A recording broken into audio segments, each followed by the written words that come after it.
Hello, Allan. Hi, how are you? Fine. Welcome Good. to your last session for the convention. And just to recall the main purpose of the convention, one of the objectives is for us to come and share experiences, learnings, and knowledge from other CEOs, other participants, so that we can be able to do better and get a more resilient air transport industry. In this discussion, we're going to learn more about Kenya Airways' strategy, what are the plans, how they have navigated the pandemic, and get some learnings from Kenya Airways' experience. Welcome, Allan, to the discussion. Thank you, Maureen. Before the COVID pandemic, in the good times, African air transport industry was faced by various challenges. We had the percentage of African air transport percentage to the globe being at less than 3%. With COVID, this is now a paltry 1.9%. We have been severely impacted. Kenya Airways CEO, amid the pandemic, amid the difficult times, managed to rationalize the operations to achieve organizational effectiveness, efficiency, staff productivity, and a commendable 56% reduction of the airline's losses. And this is during the pandemic. The same time where we saw a total of about eight African airlines either going into administration or going out of business. Mr. Kilavuka, what is the success story behind this commendable performance? Thank you, Maureen. And can you hear me? I feel like, is my mic on? Okay. Yeah, I think it's better now. Yeah, thank you, Maureen. I wouldn't really, at the moment, call it yet a success story. I think we've made great strides. We've done a lot of work.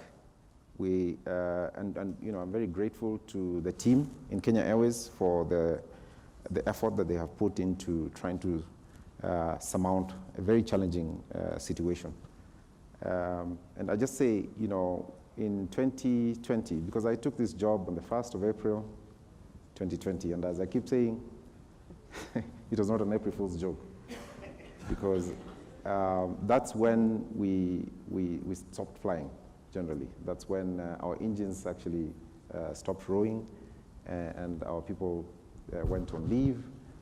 That's when we took the pay reductions. At one point, we were paying 19% of salaries, and yet the people still pushed on.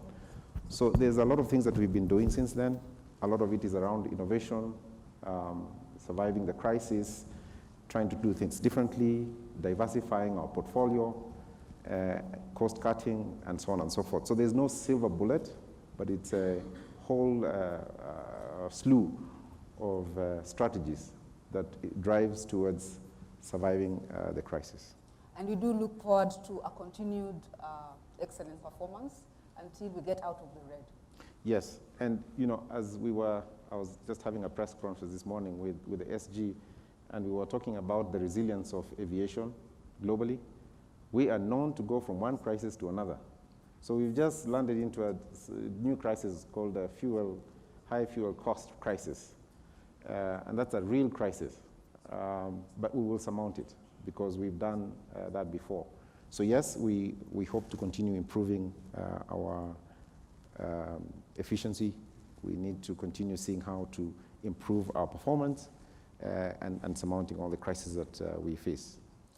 Could you talk to us about the cargo operations? Before COVID, what was the cargo contribution to your bottom line?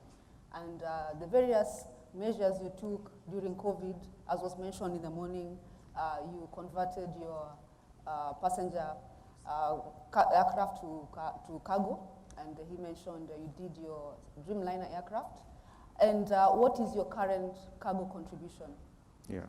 So before the crisis, before COVID, cargo was contributing about 10% of the overall revenue of the airline. And after the crisis, there was a lot of demand for cargo. And you rightly pointed out, we started flying cargo on seats on the Dreamliner 787. There was a lot of demand.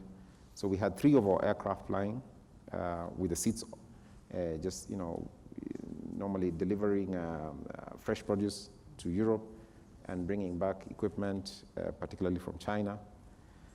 But because of the high demand, what we decided to do is to repurpose 2 of them by removing the seats. And for Dreamliners, the Kenya Airways was the first, and I believe the only airline which did it for the Dreamliner. So we have the template, if any other airline wants to see or know how to do it.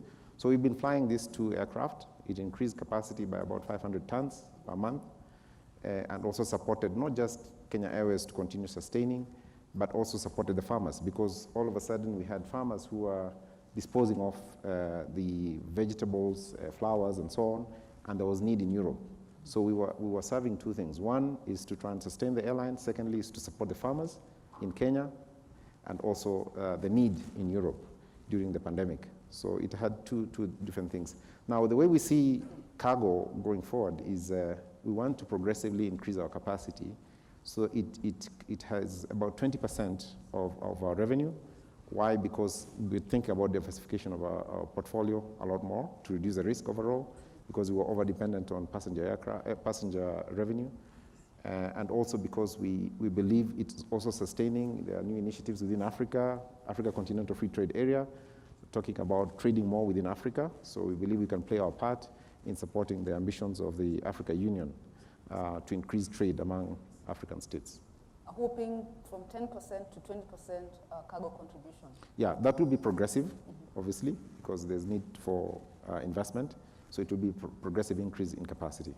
Those of you interested to enhance your cargo operations, he has a cheat sheet that you can come and borrow notes from. And I know the OEMs will be on my neck now, talking about capacity. And we want to look at another aspect of airline operations. We've talked a lot about costs. In Africa, we have a very high cost operating environment. And we've talked about this various forums, but it's about time that we need to do things differently. We've said it again, and today it's been put in a very good context that we should not let this crisis go to waste. What are the specific actions that you think that we need to do as stakeholders differently for us to address the issue of the high cost environment in Africa? Yeah, I think it's, Maureen, I would say, first of all, it should be a wholesome approach. Because if you look at only costs, then I think we'll get lost in a cost discussion. You know, it will be a bottomless spiral. So it will be a wholesome discussion around the revenue portfolio, cost, cultural issues, so both soft and hard issues. So I think when it comes to cost, that's a very hard issue. So how do you reduce overall cost? And I would argue, yes, of course, there are a lot of efficiencies that we need to achieve. So talk a lot to each other as airlines and identify areas where people are doing things better than you are, and then you can borrow best practices. But more importantly, look at a lot of wastage that we have. There are areas also where we will need policy support from government, because it has to do with reduction of taxes and levies that are imposed on African airlines, either because you're flying from one state to another. A good example, which we normally like giving, is how we operate within us and our East African neighbors. So this is an international route, and as a result, we are paying about $100 for passenger service charge. This is, in my opinion, completely unnecessary, because in any case, we say that we are one community. So why are we paying $100 while we can reduce that by 90% and improve the traffic between our two countries? There are lots of people who are traveling by road, not because they want to, but because they can only afford to travel by road. But if you eliminate these kinds of excess charges, then you improve the traffic and, in fact, increase the overall tax revenue to government. So there are many things that we need from a policy perspective, also introspecting and looking at our own inefficiencies and share best practices among each other, and then make the hard decisions and make them quickly. And is the government doing enough to support us at policy level? Yeah, so I cannot speak for all governments. I mean, our government has tried its best. Of course, there are many competing priorities, especially at this time when there is a high cost of living, high cost of fuel, and so on. So within their abilities, our government is doing the best. I think what is needed for Africa is more coordination between governments. because I feel like one of the tragedies in Africa about aviation is that we in aviation are seen as an unnecessary, or let's say a luxury. It's not seen as a necessary mode of transport, and which is not true, because Africa is the second largest continent in the world by land mass.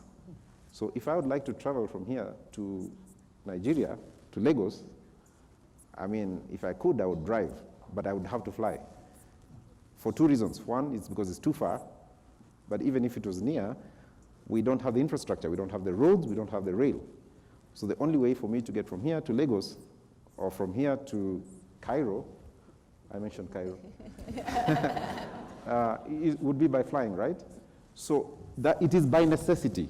Aviation is a necessary transport mode in Africa. Actually, much more than even in Europe, much more than in the US, because of the landmass, because of poor infrastructure, or in other areas. So for us, we feel this is how governments need to look at aviation, that we are necessary for economic development in Africa. Not just that. As IATA would say, we contribute directly and indirectly to development in Africa. In fact, we are arguably probably the biggest catalyst for economic development.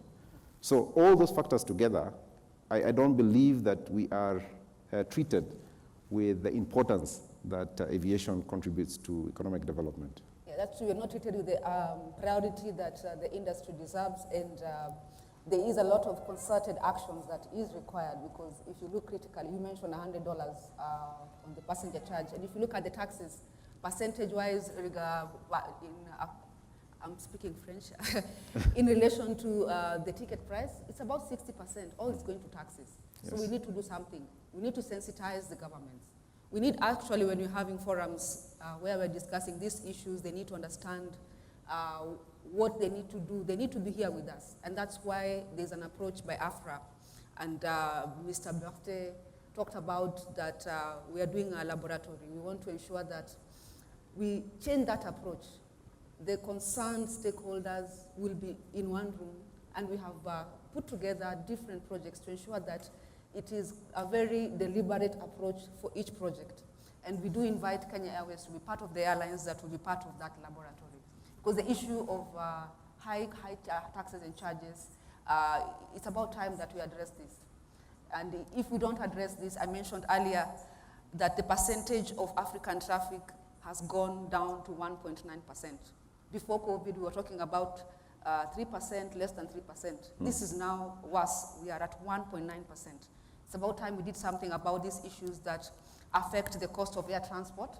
And you talked about the aspect of intra-Africa, movement from one point to the other by air. But there's a deeper issue on the connectivity, intra-Africa connectivity. We need to address this. And we have SATAM. It's taking time to implement. We have 35 states that have signed the solemn commitment. But are we doing it right? According to you, are we on the right path? And what needs to be done for us to ensure we implement this effectively? Yeah, so we've taken the first steps, and I want to be as positive as I possibly can, but I have to say something that is a fact, which is that we are moving so slowly, and that is a very typical African thing, is that we have grand projects, we have fantastic ideas. In fact, in cases, we are pioneers of those ideas. And I can give very many examples, but one of them is SATAM and the YD declaration, which was 41 years ago. But you know, the dial is not moving. I fear that, you know, with this kind of progression, we are digging ourselves in a very deep hole. So I think the problem is not the will, not that we are in the right track. We are actually in the right track. Is a process, getting it done, you know, executing on these things that we have come up with. I mean, I was surprised to learn, or maybe not surprised to learn, that when it came to, for example, when we were talking about the initiative around COVID, Africa, through the Africa CDC, came up with a travel pass. Actually, it was the first organization to come up with a travel pass. But if you look at all other areas, all other continents, they have surpassed our travel pass. You know, they have enhanced it, and it's much easier to use and so on. So I think it's really the process of executing on the fantastic ideas that we have. One of them is SATAM. And for us Africans to be proud of being Africans and buying African and owning Africa, I think that's one of the challenges that we have as Africans. We are not proud of what we have made. So someone will say, I'm having a very good system called Panabios that you can use to digitalize the entire travel. And they will be very skeptical about it. But when there's something else coming from another continent, they go for it. So that's another challenge. It's a challenge of mentality. We need to ensure that we get around it. Because even things that we are putting on the table, very good projects. We have the SATAM, and hand in hand with now we have the Continental Free Trade Area. These are things that can take Africa to the next level, where we can have a very prosperous continent. But it's about time that we need to be, we have very good ideas, we have solutions for Africa, and it's about time we make them work for us. Talking about the AUC initiatives, we have mentioned SATAM, Continental Free Trade Area, and it's also complemented by the Free Protocol of Movement of People. Many participants coming today at this conference, because we are the organizers, we have received many complaints about this issue of the visa regime, which was changed and changed for the worse. What's your take on this? Yeah, actually the problem is intra-Africa travel. Not so much the people who are coming out from out of Africa. I mean, they might think they're having problems. Well, you speak to Africans, and they'll tell you how many problems they have traveling within their own continent. A lot worse than you have traveling from Europe. Shame on us. So the travel regime, like you said, is stringent, and I think it is. I think it's historical. I think, in my opinion, it's colonial. If you ask me to be very blunt, and again, the issue is how do we think in a new environment? When you come up with African Continental Free Trade Area, where you're supposed to have an easy passage of people and goods, how is that going to work with the current visa regime? It's going to be extremely difficult to work with the current visa regime. In fact, even SATAM is going to be hindered because of the stringent requirements for traveling from one place to another. And if you really interrogate reasons why we have these stringent requirements of intra-Africa trade, they're not really good ones. Like I said, they are more historical than they are actually factual. So we as Africans need to make a decision that we really truly mean what we are saying by freeing up the space of travel, by freeing up the visa regimes and making it easy for people to travel within our own continent. That way we'll encourage traffic more, we'll encourage trade, and it will support the economic development in Africa. Especially at this very delicate time when the industry is recovering, it's not the time that we should be introducing stringent visa regimes and very prohibitive tax regimes for airlines. It's about time that it becomes more enabling for the air transport industry. And moving on to the other aspect, we talked about operational efficiencies and looking at how the airlines are doing their business. You're a man of a big vision. You have a vision of a pan-African airline. I don't know if it's the concept of AFRAA. You will tell us more about it. And the subject of airline consolidation, I know it's very dear to you. It's a passion that you have. We would want to see you achieve this big vision.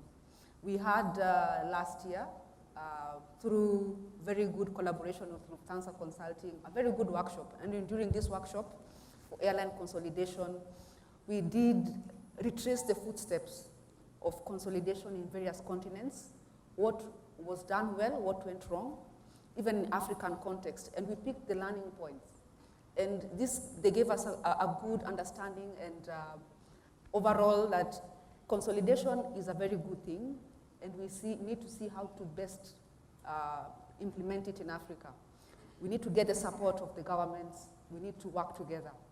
So for your big vision for this Pan-African airline, you have already started working with South African Airways. So what is the progress so far?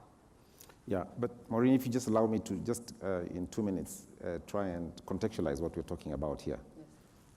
Because we have a continent, the second largest continent in the world, 1.3 billion people. So land mass is big, 1.3 billion people. You said share of air transport market is what, 1%? Less than 1%, 1.9%. We are 16% of global population. So we have a long way to go. How do we move from 1.9 to 16, or closer to 16? Let's say 10% of the transport market, air transport market. Okay, so there are many things to do. We can look for billions and billions of dollars and start up airlines everywhere and fragment a market which is already fragmented even further, and then introduce more efficiencies in the system, introduce a lot more competition, okay, and then collapse. But there's a different way, and I would argue the better way of doing it. So we have a crisis where you have less people who are traveling right now, and then we look at which are the hubs. If you look at the geographical hubs of different airlines, if you consolidate them a little bit more and make them a bit more efficient in the terms of network planning, do a lot more cost sharing, overall spread the cost so that your unit cost drops, and so that you can pass these benefits to your customers. Offer a lot more connectivity because you have now a bigger network. That's what we're talking about. We're talking about, and you know, we started discussing with South African Airways. They bought into the vision. Both governments have bought into the vision of coming up with this Pan-African airline group. And we're talking about next year. Now, it's a journey, so we start somewhere, collaborating, and then building up the thinking. I argue against a setting up of many, many new small airlines that are independent, because they are very costly to start up, and what we need now is exponential growth.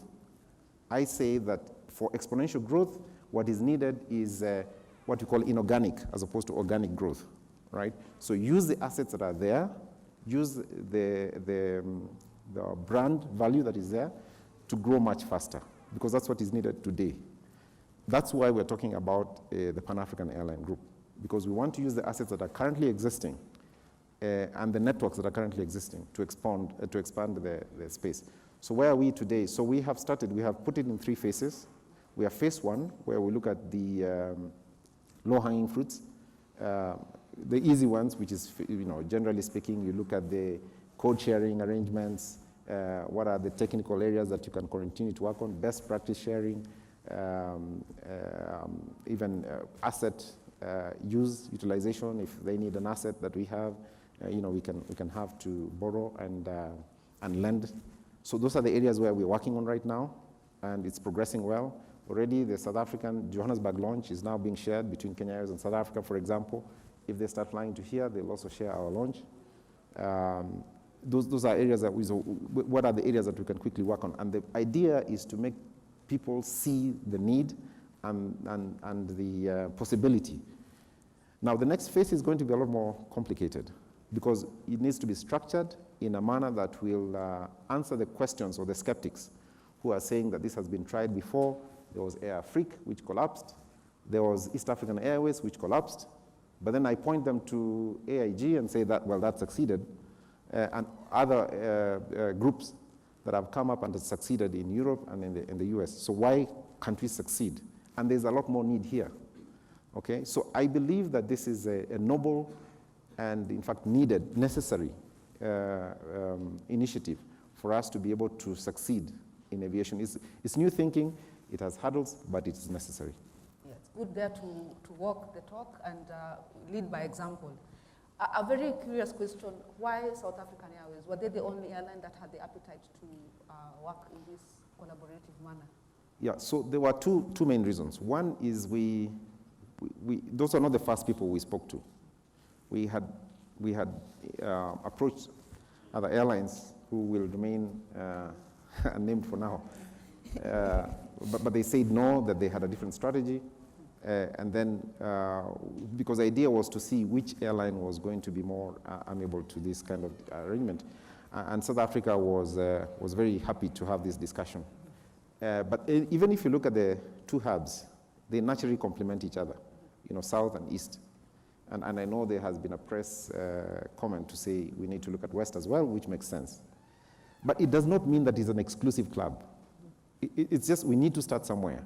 Actually, if you ask me, I would much rather if we just had two big groups in Africa which compete against one another, and then and then we provide services that are more. So South Africa was more natural because of the positioning of the two, and like I said, West Africa would be probably another way to think about it, but it does not mean that it's exclusive. In actual fact, we would very much welcome any willing airline that is willing to have this discussion. I know some airlines have already had discussions with me, and they're in this room, and we continue having those discussions. What we want to do is to, first of all, prove the case, make sure that this structure makes sense, so that we can, because if you layer too many airlines, then it becomes complicated. So we want to make sure that the structure makes sense, and then we can incorporate other airlines as well. And in terms of the government support, everything is well being according to the expectation? Yeah, so this is the beauty, and I think this is one of the reasons why many initiatives in Africa don't succeed, if you don't have government support. So in this particular case, we have the support of His Excellency the President of Kenya and His Excellency the President of South Africa. They have direct input. In fact, they actually witnessed the signing of the partnership agreement between the two organizations. That's very commendable, because one of the aspects that were the outcomes of the workshop was that it's imperative to have the commitment, not just the support, but also the commitment of the governments for consolidation to be a success. And it's quite encouraging to hear that both governments are equally supporting. So you have, if another airline wishes to join the club, they are welcome. Yeah, and please don't call it a club, because then it sounds very exclusive. It's just an airline group. The airline group. Yeah. And you've talked about various facets of collaboration. Kenya Airways is also part of AFRAA joint projects, notably fuel projects and other initiatives that you are launching. Do you see much value out of these kinds of collaboration? Yeah, I think the most important one is, there are quite a number of benefits of the collaboration. But maybe the two that I would point out is it gives opportunities also for people within Kenya Airways to exercise or demonstrate their leadership, because they sit in those committees and they share best practices with other airlines. Obviously, we also get benefit from bulk purchase or bulk negotiation, particularly when it comes to the fuel procurement committee. Also, opportunities for us to engage as an association, as African Airlines in particular, and think about different ways of doing things. I'm excited about the lab that SG is very passionate about. He keeps talking about it. So let's see what comes out of that. We also have an innovation hub in Kenya Airways, which we can see how we can work collaboratively together. Again, the innovation hub that we have in Kenya Airways is the first aviation innovation hub in Africa. So, that together, I think with the lab, we can see how can we develop new thinking in aviation. Yeah, touching on innovation, we had a very informative session, a very fruitful one day on Saturday for the CSR event, and Fahari Aviation made a very good expose, and we will want to see how far we can take these innovative kind of strategies forward. Could you tell us more, for those who are not much aware of Fahari Aviation? It was launched during COVID, and we'll want to hear more about it for the benefit of the audience. Thank you. So during COVID, one of the things that we did is we asked the members of staff of Kenya Airways family to think about ideas of how to overcome the crisis. And in that process of ideation, of getting ideas from staff, members of staff, and actually from the general public as well, because many KQ alumni were also sending a lot of ideas, we developed 700 ideas. 700 brand new ideas of how to do things differently, or what to do more, what to stop doing, and so on and so forth.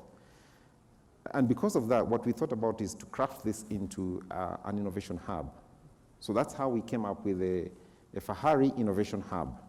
So it is a physical space which is built up using recyclable material, but mainly from the aircraft and wheelchairs and so on and so forth. Very beautiful. You can book an appointment to come and see it if you want. We charge a little fee, maybe, for you to see it. So that is the innovation hub. But it's not just a physical space. There's also a virtual innovation hub.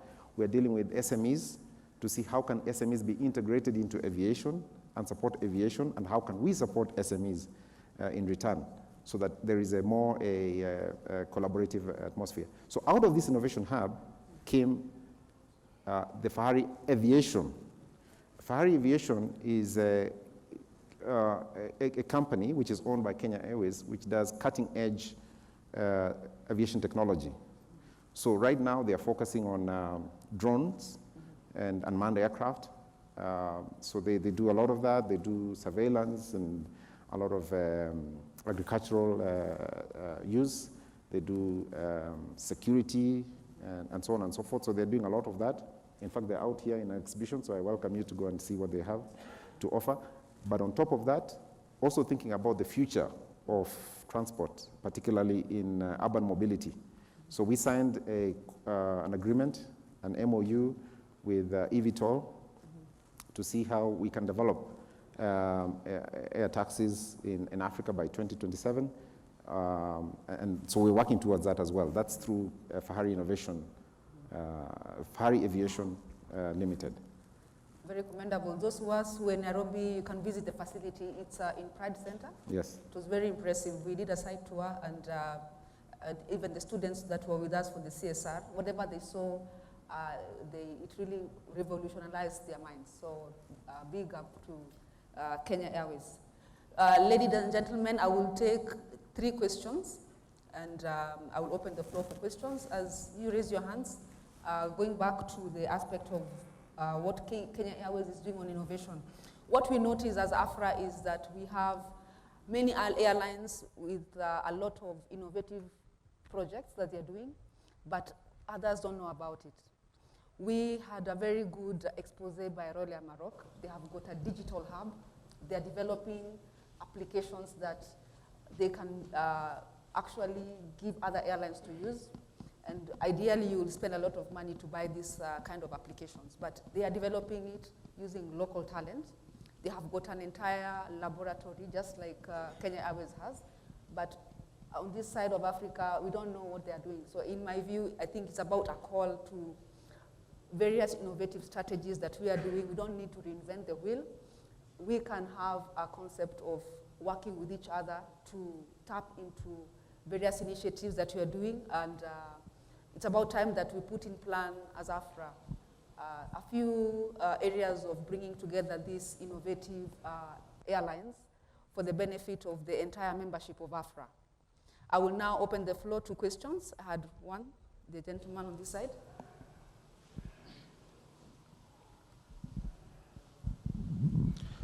Thank you so much. My name is William Kema. I'm an aviation lawyer, an aviation student at the University of Cape Town doing PhD in aviation. Yes, so I'm really interested in this area. And my question goes to really part of my study. I've been looking at the history about development of aviation in Africa. And some of these good thoughts that we are seeing here, I was surprised to see them in conferences, reading them in conferences in 1963, 1960s, 70s, coming to Yamoussoukro Declaration, to the decision, and all these conventions, good thoughts that have been given to this. And now that leads me to ask, is this certain, just another thought, and what is happening at the government level? Because comparing that with the European collaboration efforts, there is a lot of institutional capacity where we have had institutions coming together, for instance, the European Court of Justice in the Open Skies case, which actually cemented the liberalization process in Europe. But in Africa, we are most likely depending on goodwill, political goodwill, which seems not to be coming through. And as a scholar and as a practitioner in the area, is this just another good idea? And what is happening to the stakeholders that are gathered here in terms of pushing governments? Because there's a lot of studies that have gone into place through AFRAA on the benefits, tangible studies on the benefits, but we really trust in the good one. Then the second question goes to the collaboration, and I think the CEO has mentioned it about the Pan-African. What are the stakeholders in this meeting, and perhaps you could speak to it, doing to ensure there's more partnerships in this, because we are still seeing a lot of fragmentation and a lot of airlines actually reviving the national airlines again, and we seems to be a vicious cycle. So where are we in this part of vicious cycle, and is it another vicious cycles, and what is happening to ensure that we can have, for instance, some of these issues not left to politicians, and we have institutions which perhaps can give a decision or a court judgment in a treaty kind of arrangement which can be followed. Thank you so much. Do you answer that question? Thank you. I think the first part, you said it right in terms of political will. Many policies are in place, but there's lack of political will, as Mr. Kilavuka said it. And with the lack of political will, we cannot advance many of these initiatives and projects. They just remain white elephants, very good concept notes in paper. But what are we doing as the industry now that we know where things are going wrong? Now that we know what can be done that can make the industry move forward. You've talked about the aspect of SATAM. This time around, the strategy and the way it's being implemented is being done differently. There is a joint prioritized action plan, which is anchored on 6 main pillars. And there are stakeholders that have been tasked to various actions against these 6 pillars. And AFRAA is among those entities. We have IATA in the room, they're part of that. And there are annual meetings that are held to take stock of where we have reached and what needs to be done. So the approach is that this time we will not sit for another 41 years on SATAM without it having moved forward. We remain optimistic that through this changed approach, I think the thinking is that we need to change the approach. It was mentioned in the morning that we need to do things different. We need to reset our mindset. And this is what the industry stakeholders have realized. COVID, I think, was a very good blessing. It was a crisis. It impacted the industry. At the same time, it made us sit down and rethink how we are doing things. It made us take time off our busy schedules and deliberate through these many webinars we had on how to revamp the industry and how to take things forward as Africans. What I can assure you is that on the ground, things have really changed in terms of the approach of moving things forward. You've seen the example of Kenya Airways moving and walking the talk by being part of this initiative of having a Pan-African airline. So in conclusion, to respond to your question is that things are being done differently, and it's our hope that we will be talking about in the next 40 years about how successful SATAM was and how it was implemented, and we'll be talking about a different narrative of Africa. We'll not be talking about the 1.9% percentage of global traffic, but we'll be talking about something that is well aligned to the population numbers, maybe about 16%, as Allan is saying. That's my reaction. Do you have a reaction to that? No, I think, William, he's a lawyer, so you need to be careful. So, and he because he set a question and he answered it, but you didn't really hear him. He answered his own question. And I just wanted to say I agree with you, most of what you said. Because he said, he talked about political will, he spoke about these things have been done in the past, and what's new, and so on and so forth. So most of what he said, I actually agree with you. All I can say is this, I think we will have to keep trying. One of the other ways of doing it is to make sure private sector is involved in the discussion. Because if government is left to its own devices, most times they will either slow things down or they will not do things at all. So we need to get private sector involved in the discussion, because that way it moves a lot faster. But what you said is completely correct. I submit. Yeah. 2 more questions from the floor. Simon Gidai, followed by, we've had both sides of the room, someone from the central side. Okay. Okay, thank you very much. Gidai Moneki is my name, Secretary General of the Association for Approved Training Organization, the Kenya chapter. First is to commend Allan. He got on a job on when we thought it was Fool's Day, but it was not Fool's Day, and I commend you for taking a job at that time. And yes, we are seeing the changes that we needed to happen, and I must commend you, especially when you are asking us to do the tough questions, like paying pilots by the hour. I really commend you by taking that road of solutions rather than just talk. 2 questions will be, yes, we've seen under your leadership, there've been a few changes in terms of your procurement.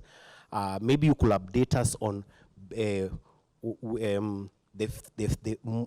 phase of implementation of your changes in procurement. We've been seeing you've been doing a lot of realignments in terms of the way you procure and the way you are handling aircraft leases and the rest. Maybe you could update us on how far you are with this, the changes that you're doing at the airline. And second, on behalf of my members, Kenya Airways, to the best of my knowledge, has invested far in training. And you've had invested in terms of training and even having a training arm, Pride Center.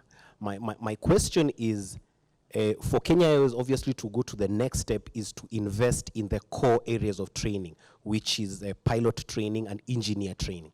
But at the moment, unless I'm corrected, you are not investing so much in that. And for example, for ab initio pilot training, you are still outsourcing that function. Before COVID and everything, that function used to be done by other pilot training colleges and institutions in South Africa. Can KQ, probably in the new phase of implementing things after the disruption of COVID, consider to do ab initio pilot training here in Kenya, either on your own or collaborating with some of the accredited or ATOs which can be able to meet your standard? Is it something that KQ can look at so that once you start the process of ab initio pilot training, we believe that this can be able to provide you with pilots from scratch, and you can be able to actually even have a control on your costs. So is it something that you can consider? Is it something that we can talk about later after coffee? Or is it something that you can consider as Kenya Airways? We like your response. Thank you. Okay, thank you. And he's looking for business, this guy. Very clever way of trying to get business. So yes, it is something we can consider. And I think the best person to, I saw Captain Joroge here, but I can't see him anymore. Maybe that's the person you need to speak to, in particular around the pilots, ab initio training. But I also want to tell you that we have applied to KCAA. Unfortunately, the DG retired, so now we have to agitate to the new DG. We had applied for a maintenance training organization approval, so that we can not just train our own engineers, we can also train other engineers in a formalized manner. Because right now, we embed them in our system, but we cannot issue certificates and so on. So yes, that is something we can obviously develop. So thank you for that comment. You spoke about procurement. There's a lot that we're doing to streamline that. Overall, we want to reduce cost. So there's a lot of my suppliers here. So when you come talk to me, give me a proposal of how you're going to bring down your cost by 50%. Then we can start from there.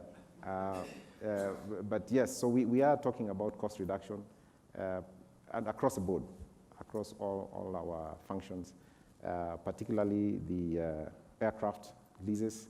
That's a really big discussion that we're having with our lessors. And I would say it's 80% moving in the right direction. but it's moving in the right direction overall. So yeah, it's a big initiative that we're working on right now. Last question from the floor, on the aisle here. Thank you, Mr. CEO, for your brilliant keynote speech at the opening ceremony, at your very brilliant response during the interview. I have a serious problem with the present fuel crisis. As it was mentioned before, we know fuel, which usually represents 19% of the aircraft operating cost, is about 30% now of the aircraft operating cost. So we are talking about the crisis which could actually ground down the aviation industry. Because during COVID, at least, while the passenger aircraft was on ground, at least the cargo aircraft were at least flying. But with the present fuel crisis, if it is not well handled, we could go to a stage where it's even worse than the COVID. So I want to know, because the traditional way which most airlines will react to increase in fuel crisis, it will just be to transfer this cost to passengers by taking up the fare. So I want to know whether Kenya Airways have any particular strategy, apart from that traditional one, which is normally just transfer the cost to passengers, thereby reducing the connectivity, discouraging passengers from taking airlines and all whatnot. So I want to know whether Kenya Airways, apart from that, has any other strategy to solve the fuel crisis, which could maybe orientate other airlines to, or give some kind of thinking in the way this fuel crisis could be handled. Thank you. It's a very, very difficult position that we are in aviation, because the fact of the matter is, of course, we have to pass the cost to the passengers, because we cannot bear the cost. We are a business, so definitely there is some cost that needs to be passed. But what we are making sure happens that we don't pass the cost proportionate to the increase in the fuel price. So for example, the fuel price has gone up 50, 70%, in the case of Nigeria, probably 100%. But for example, in our case, we've only passed 5% increase in terms of ticket price, because of exactly the same reason you're saying. We want to stimulate travel. So if you increase your ticket price by 50%, nobody will travel, right? So we have to be careful, but we need to pass some costs to the passengers, unfortunately. It is not the strategy, but it is a necessity. The traditional strategy is not really price increase. It's usually hedging, because that's a defensive way of protecting yourself from fuel increase. But that strategy is risky in itself. I mean, I had SG talking about early in the 90s or 80s. 2008, actually. 2008, where people hedged because the price was going through the roof, 140, and then they dropped. So everybody made a loss. Now, in our case, if you remember correctly, in 2020, I think the fuel cost was at some point 40, 42, and everybody was laughing and was happy. And then if at that point you had hedged, you'd be in trouble. In fact, I think Qantas had hedged, and they suffered because of the hedging at that point. Of course, now they're happy. Everybody else had not hedged. So it's a strategy that we use advisedly. For us, we from a strategy point of view, we have 35% of our fuel is supposed to be hedged, but only when we have what we call counterparts, which we currently don't have. So there are many things, but overall, so fuel, like you said, is 30% of our cost. But how can you try and reduce the 70% of the other, so that you balance things out, okay? Because it's very difficult to control 30% of your cost. It's out of your control, and it's very volatile. But then focus on what you can possibly control, which is 70%, and that's what we're doing right now. Thank you very much. That was the last question. In the interest of time, I think I have Kenya Airports Authority. By virtue of being our sponsor, I will give you the chance to ask a question. And I've also given you a very good facility which you are using there. Now, the CEO KQ said that we should not waste the crisis. Now, our experience from the crisis is that the domestic industry was very vibrant. In fact, I think America was the first one to recover very fast because 90% of their traffic is domestic. Kenya was also not left behind because whereas the airspace was closed, the domestic sector was doing very well. I was looking at some statistics that come the year 2100, Nigeria will be the third most populous country in the world with around 914 million. Kenya will have 160, Tanzania will have 276. What am I driving at? The domestic sector is a very promising sector in terms of aviation. And airlines are at the center of ensuring that this one works. So from the CEO of KQ, I would want to know if there's any strategy which is focusing on what? On the domestic sector, because it is easily under the control of most governments. CEO, back to you. Yeah. I mean, by domestic, I'm not sure whether you mean regional or you mean domestic is Kenya. Within the what? Within the boundaries of a country. Okay. Yeah. So for domestic, I mean, first of all, and this is just a fact of life, the domestic market is very small.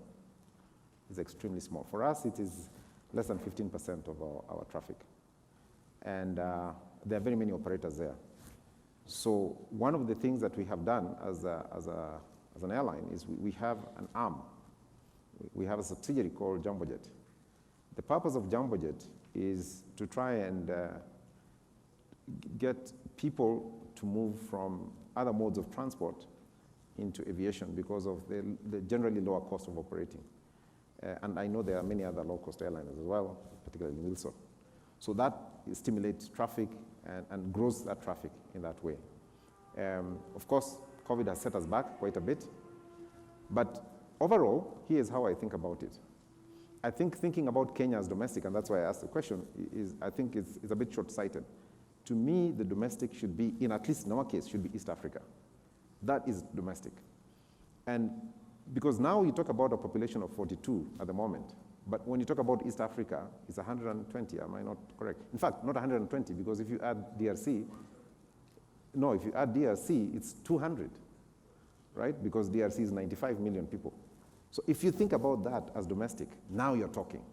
So how can we make sure that we domesticate that area, all right? And then we remove these $100 that I was talking about earlier and charge $6.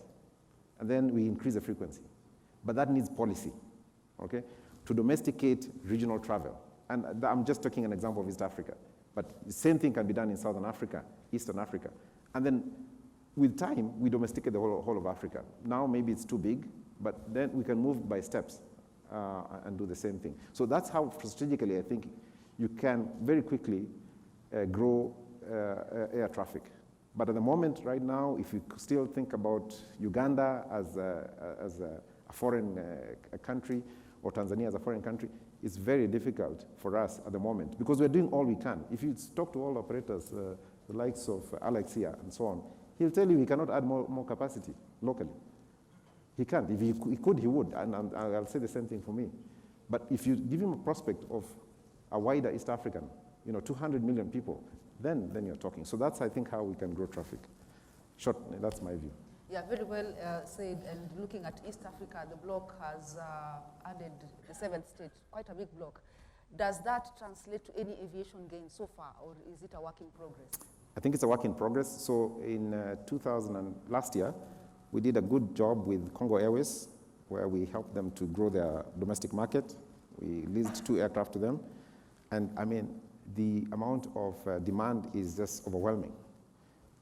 That's an area that can grow. I think that's easy pickings. I mean, that's one area where I think we as East Africans can help to develop. And also increasing frequencies among each other and reduce the cost of travel. This is the point. Reducing the cost, and going back to our initial discussion on if we can look at the regional bloc as a domestic market on the taxi side, yeah, that will really be a big step that will make reduce the cost of travel, stimulate more traffic, and we grow the air transport industry. And this brings me to the end of the discussion. Thank you very much, Allan. A few key points that are coming have come out from insights from Kenya Airways CEO. We need to innovate. We've seen the example Kenya Airways is doing on innovation, and we also need to engage the private sector in the various noble initiatives that you're doing with the governments. If we don't involve the private sector, we're not going to make progress as fast as we would have liked to make that progress. It's a group of airlines. Anyone who is in the room who wishes to join Kenya Airways and South African Airways, I think Allan he said is easy to access. You can join and be part of this noble initiative to create the Pan-African airline. This time around, the governments of both countries are supportive, and if the government of your country is supportive, then you will be able to make some good progress in this Pan-African initiative. And last but not least, you need to address operational inefficiencies as African Airlines through various ways, and we've cited a few commercial initiatives. Thank you very much. Okay. Very important thing. In fact, I've just remembered my colleague from KA, yes, and I'm sure my fellow CEOs, local CEOs, will be happy when I say this. I think one of the ways you could help us is to improve the facilities among the airports in Kenya in particular, but also generally in Africa. I think the facilities need to be improved, enhanced. For example, we can do more to Diani, but right now the runway is too short. So I'm throwing back the challenge to you. If you want us to stimulate more traffic, improve the facilities, and we will introduce more traffic.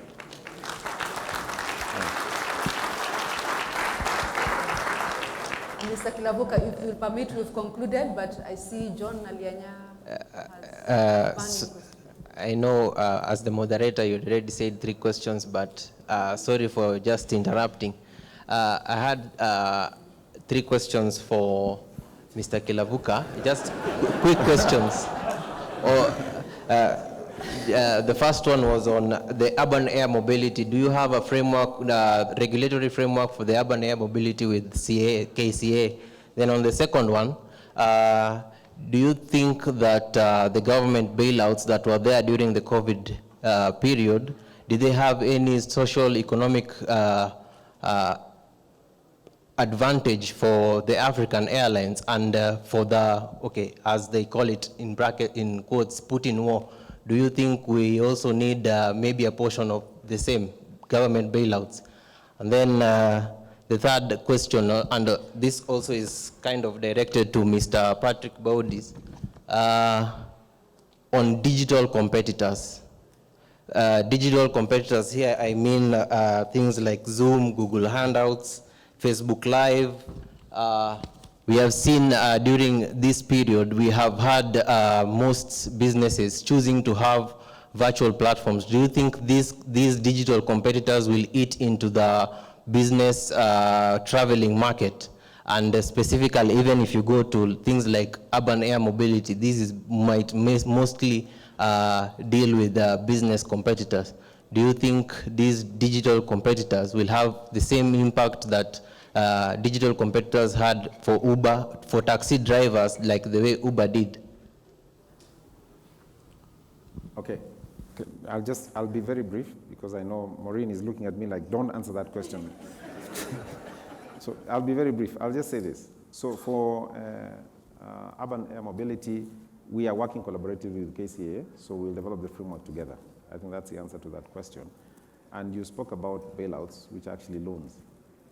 So Kenya Airways, like all airlines in the world, received support from their government. All airlines in the world received the support from the government.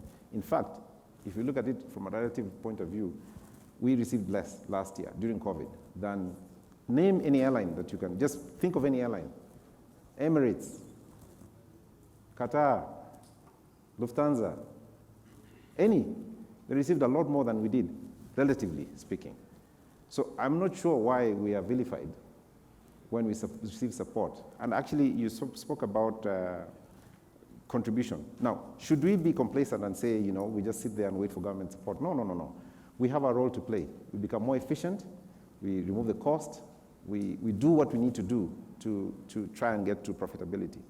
But what I'm just trying to say is we, like any other airline, need it. And the reason why that happened is because governments recognize the importance of aviation and supporting aviation globally. So I think that would be my answer to that question. But because I don't want Maureen to say that I will not have lunch, I will stop there. Very well explained, and just to add on the aspect of support to governments, many governments supported their national carriers. It's unfortunate that even some private airlines didn't get that support. But if you look at figures, a lot of funds even for Africa, just Africa alone, a number of airlines were supported. So it is something which is well much in order, and the government being an owner or a shareholder can support its own entity, because as a shareholder you can support your own airline. And looking at economic contribution of the airline to the economic, to the state, the gains outweigh all these aspects of looking at the money that has been extended to the airline. So looking at that kind of observation, airlines need to be supported, not just through cash injections, but there are various ways. Some of them could have been given exemptions, waivers. It's not just the cash injections. Various governments extended different types of supports, and airlines were able to navigate through these very difficult times of the crisis. It was a very special situation, and we do hope that the airlines will survive. It was critical for the survival of the airlines. Thank you very much for our audience.